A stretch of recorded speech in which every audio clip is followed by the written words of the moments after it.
La noche caía sobre Venecia cuando Briane, historiadora especializada en textos medievales, recibió un paquete sin remitente.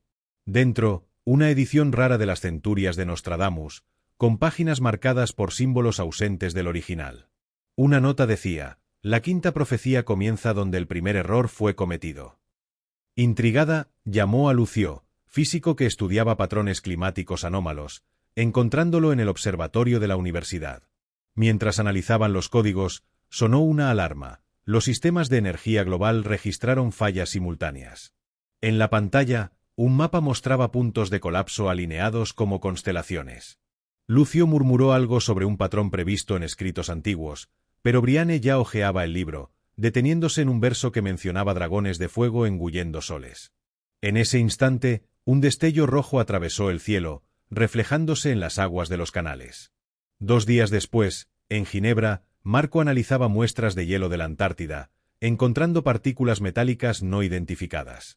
Su colega Justine sugirió compararlas con meteoritos, pero los registros históricos no indicaban caídas recientes. Una alerta informó que los satélites detectaron un objeto en ruta de colisión con la Tierra, previsto para impactar en 6 meses. Marco recordó un pasaje de Nostradamus sobre un mensajero celestial que traía hambre y aguas negras. Por la noche, Justine abrió un archivo secreto, imágenes de cuevas afganas con jeroglíficos idénticos a los del libro de Briane. En la pantalla, un contador regresivo parpadeaba en rojo. En el sur de Francia, el padre Antoine escuchaba confesiones bajo la tenue luz de una iglesia. Un hombre misterioso relató haber visto la bestia de 3 cabezas nacer de las cenizas de un antiguo rey. Antoine, especializado en teología y criptografía, reconoció la referencia a una profecía sobre la destrucción de linajes. Al buscar en el archivo de la parroquia, encontró un pergamino con el escudo de una familia extinta, que contenía los mismos símbolos del libro de Nostradamus. La madrugada siguiente, un incendio destruyó el archivo, y el hombre que confesó fue encontrado muerto en el río. Antoine, ahora fugitivo, llamó a Briane, citando un pasaje sobre la verdad oculta bajo piedras que sangran. En Kioto, Bayrro invadía servidores en busca de información. Su pantalla mostró un mensaje cifrado: la cuarta profecía se alimenta del silencio. Briane, Lucio, Justine, Marco y Antoine se reunieron en una sala secreta bajo la Biblioteca del Vaticano.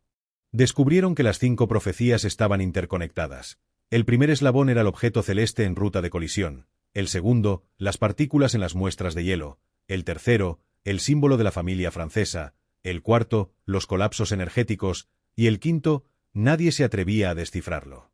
Durante la discusión, un proyectil rompió la ventana, y un dron con el emblema de una organización oscura sobrevoló el lugar. Huyendo por los túneles subterráneos, Briane notó que el contador regresivo de Justine coincidía con la fecha del impacto. Al final del túnel, una cámara contenía una esfera de cristal que proyectaba constelaciones mencionadas en las profecías. Al tocarla, surgieron visiones de ciudades sumergidas y desiertos en llamas, y una voz susurró: la elección no es entre vencer o perder, sino entre recordar o olvidar. Fuera de la cámara, Bayrro descifró el último código: los eventos no eran predicciones, sino experimentos. Siglos atrás, alguien había manipulado el presente para crear un patrón autorrealizable.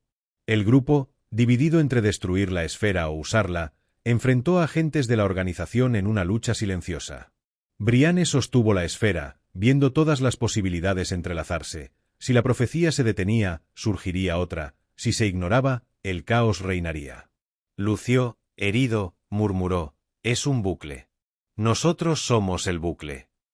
La esfera se deshizo en sus manos, y los símbolos de las paredes brillaron, proyectando una nueva constelación, la sexta profecía, no escrita, existente solo en el momento de la elección.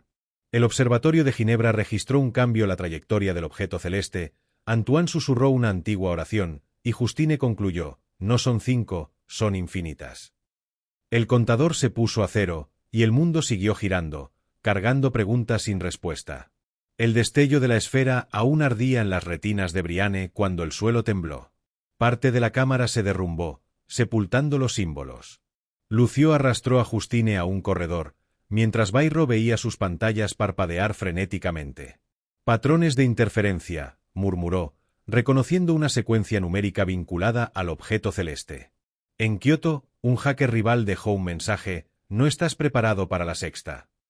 En Nuevo México, Marco y Antoine examinaban una cráter cubierta por una sustancia similar a la de la esfera. No es un meteorito, dijo Marco. Es un fragmento del mismo experimento.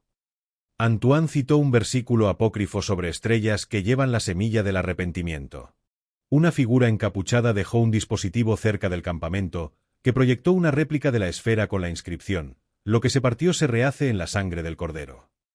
En Oslo, Justine analizaba datos sísmicos, notando que los temblores globales seguían el ritmo de los latidos del corazón.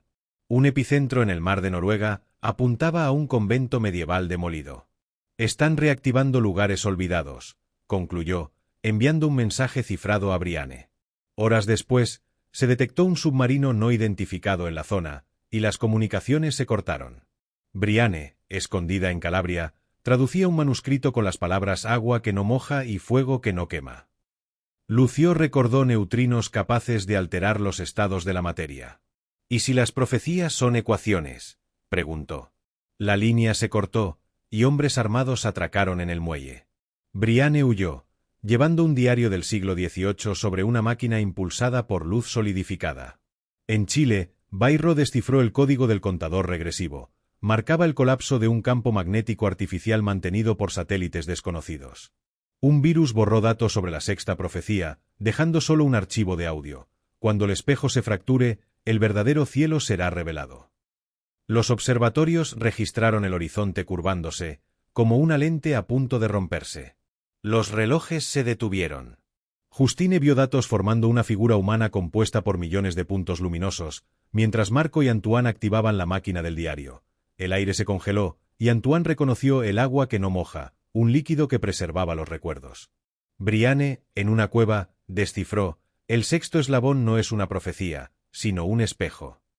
La pared se disolvió, revelando un lago con esferas idénticas a la del Vaticano, proyectando mundos alternativos. Lucio susurró: no necesitamos elegir ahora. Solo entender. En diferentes partes del mundo, persistían señales, patrones que desafiaban la física, historias que se alineaban con las profecías. Bairro encontró un nuevo código: el espejo refleja, pero no engaña. Brianne no tocó las esferas.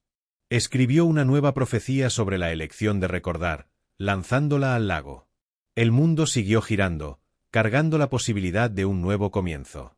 El destello de la esfera aún brillaba en sus retinas, pero la verdadera profecía estaba en sus manos.